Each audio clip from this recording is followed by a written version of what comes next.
What's up, guys, and welcome back to the Tim Sports Talk. And today we're going to be breaking down the film of Dustin Hopkins and this kicking unit here in Washington. Ron Rivera has been talking about he wants this whole process worked out, and he's kind of given, the hook off of Dustin Hopkins, if you will, kind of blaming it on the entire rhythm because we drafted Cameron CHEESEMAN as a rookie this year, and kind of blames it on that, right? And I just wanted to go through all of these missed field goals, and also we're going to take a look at a couple of the field goals from the past last year with Nick Sundberg and see how this looks. All right, so let's go through these kicks. First kick, missed against the Pats, 40-yard field goal from the left hash. It seemed to be a great snap. It was only 1.3 seconds. We're going to keep time of that because that may have been something that messed him up, is the rookie maybe he's throwing it too fast, throwing it too slow, messing up the timing. Let's take a look. And so this one was 1.29 seconds with my timer, my hand timer, and it seemed to be a great snap, great hold, and he missed left. And it was barely left. It almost went over the goalpost, you can see, but still, nonetheless, it was a miss left. Nobody seems to be blaming that one. People that I've talked to seems to say, oh, he just missed that one. All right, on to the second one. This one, the snap was a little bit high and outside. You can see that Tress Way had to kind of reach for it. But nonetheless, it was still only a 1.19 seconds, so it was even faster to the spot. And you would think, I'm just going to pause here and say, you would think that it doesn't really matter too much of how exactly does the snap look. It's more of, does it get to the spot that he wants in time? He being the kicker. Is it there in the spot, and where I need to swing my leg and kick it, is it there in time? So it's there in time at 1.19 seconds. And you'll see here, none of these times are really a difference between but a hundredth of a second. They're all right there within each other. And this one was a terrible miss left. It was just bad. It was a little high and outside, like I said. The holder grabbed it, got it down. Just terribly missed field goal to the left. All right, so those are the two misses over there in New England. Then we'll move on to the Cincinnati Bengals game, where he went 3 for 3, which is good. Now, the first one was 34 yards out. The timing was about 1.2 seconds from snap to kick. It seemed to be a perfect snap, perfect hold, and it went down the middle. Perfect. On the left hash, like the other ones. Every one of these in the preseason have been on the left hash. So that was the first one. On to the second one. This one was 1.22 seconds. It was a 31-yard field goal. The snap, again, a little high and into his chest, right? You can kind of see him have to reach into his chest, but he puts it down, and it would hug the right side of the upright. But nonetheless, still good, and it was, again, on the left hash. Now, this one is a 31-yard field goal, another one, and this time it was 1.19 seconds. Perfect snap, perfect hold, right side of the upright again, but nonetheless, made it. Didn't seem to have any problems. Everybody said, the Bengals game, it seemed like they got it figured out. Well, let's see if they start to mess up here against the Ravens. And the first one was a 55-yard field goal. This is exactly what we wanted to see. We wanted Dustin Hopkins to knock down a long field goal. And the snap was slightly inside, but it was still fine. It was a good snap. Perfect hold right on the hash. It was, again, the left hash. But this one was such a bad miss. If you watch it here, you thought it got blocked. But upon the replay, nobody touches this football. It was just a terrible, I don't know what he did. I don't know how he kicked the ball. Right off the get, it just fluttered. Didn't even get to the end zone. I don't know why. There doesn't seem to be anything wrong with the snap. Doesn't seem to be anything wrong with the hold. And yet he misses that poorly. I don't know. On to the next field goal. This one's from 48 yards out. This one was a 1.31 seconds. 48-yard field goal from the left hash. Perfect snap, perfect hold. The kick, though, still hugged the left side of the upright. You can see that it wasn't right down the middle or anything. It definitely was floating towards the left side. All right, so those are the field goals of this year. Let's take a look at last year's field goals. I just picked a couple. I didn't go through all of them. But we got the first one was against the Giants here. And he makes this one. This one with Nick Sundberg, the time from snap to hold was right within the range of everything that Cameron Cheeseman's doing, is 1.25 seconds. This one, though, was low. It was almost mishandled. So, I mean, you can't get much worse of a snap other than he literally almost mishandled it. Tress Way saves it. Great recovery, puts it down, makes the field goal. This one favors a little bit to the right. The other field goal, this time it was missed in this game, and that one was from 35 yards out. This one's going to be from 47 yards out that was missed. And again, 1.23 seconds, so right within that timing. The snap was slightly low, but it was good. Good hold, just missed right. And this time it was on the right hash. He just missed right. There was nothing really to it. It seemed like a good kick, good off the ball. It would have been great from the left hash, but this one, he just kicked it wide right.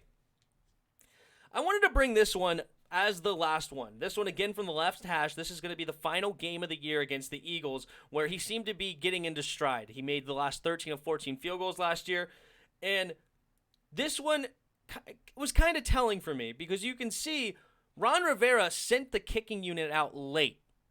And it's almost like, I guess, Scott Turner maybe, or the offense was thinking, hey, let's stay out here, try to go for it on 4th and 2. Ron Rivera's like, no, kick the field goal.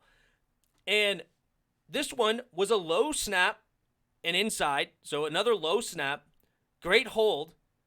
And this one went right down the middle in a hurry-up situation with 1 second left on the play clock. I feel as though something is in his head mentally.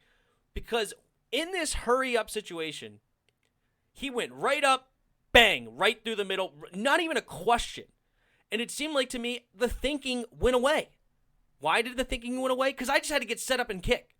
I had no time to think. I had no time to contemplate, all right, how am I going to do this? Where's my foot going to go? Blah, blah, blah. I needed to get up there and kick it. The guy can kick a field goal. But there's something going on in his head that has caused him to miss way too many field goals.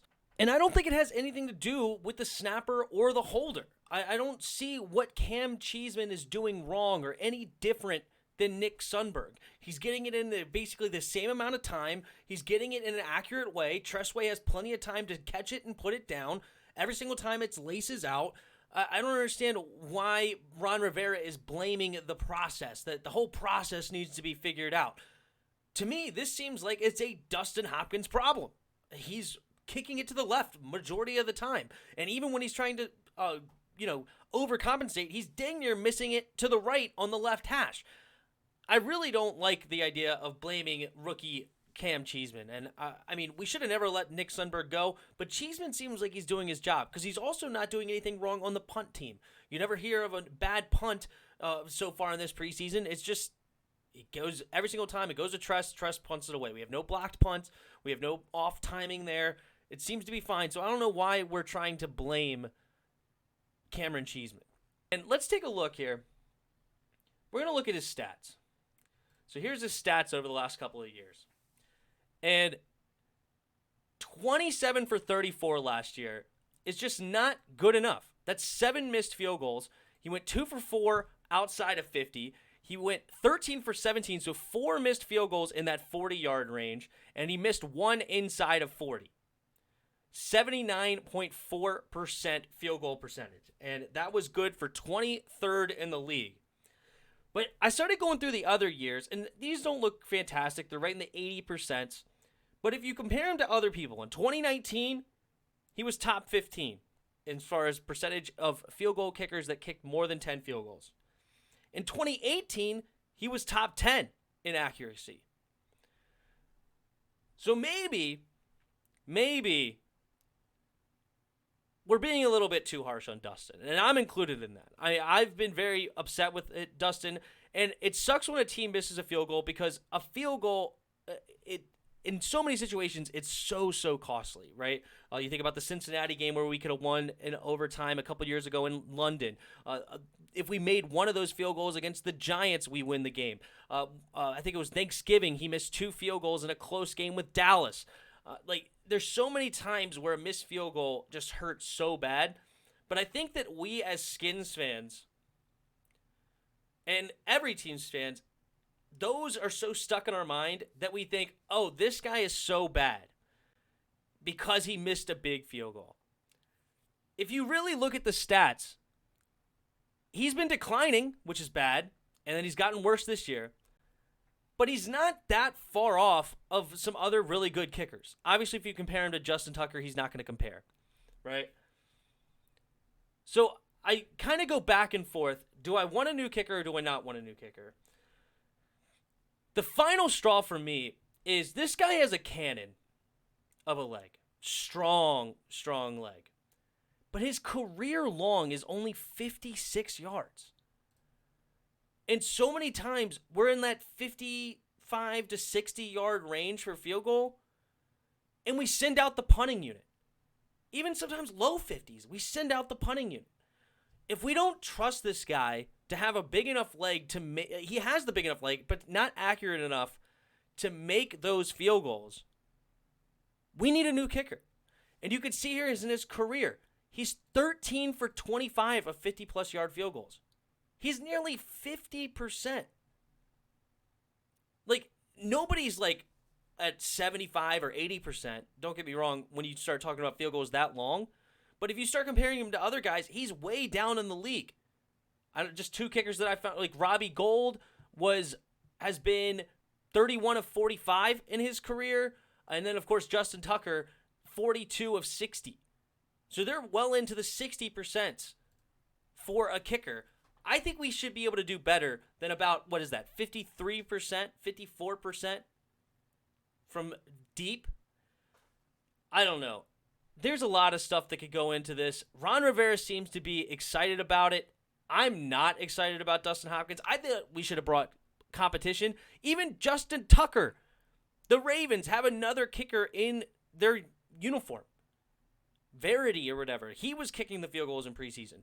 Why is it that if we have a guy that has struggled and it's getting worse every single year, and then this preseason looks horrible, 5 for 8, and 3 of them were within 35 yards. If you're looking that bad in preseason, why aren't we looking to bring in a new kicker?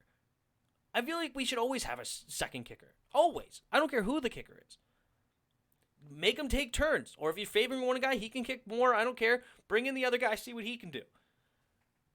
I think that that's a big, big difference for us.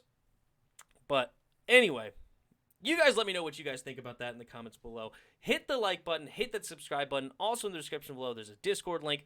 Hop on our Discord and come talk some football. And last but not least, there are donation links in the description below. If you feel so kind, you could donate to the channel. Dustin Hopkins, he's here to stay for now. How long is he here to stay? To be determined. But until next time, see ya!